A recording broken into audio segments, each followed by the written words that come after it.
जय जगन्नाथ सांग माने भेरी गुड आफ्टरनून। तो आज दुई पहरे आम जाइलु पाखे गोटे गार्डन को बुलवा आम घर पाखे। तो देखु सेठी मु देखिली यही टाइप गछ दी तीन टा अच्छी आमतिया छोट छोट फल टाइप रही।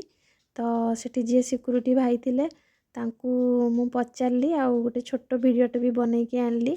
यहाँ टे कंटा कंटा भाया तार पाखुड़ा गुड़ा लगुच देखु हाथ में जमती आमर बाउंस कणी गुड़ाक जमती हाथ में पशि जाए से टाइप्र।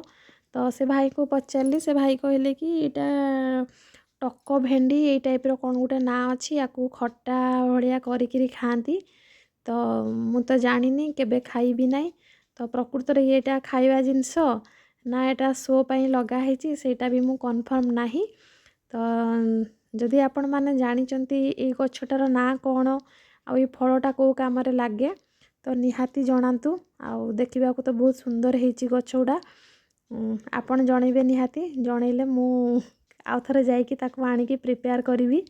आउ कौ आइटम बनैबी तो जना ना बास से भाई खाली कहते खट्टा बोली।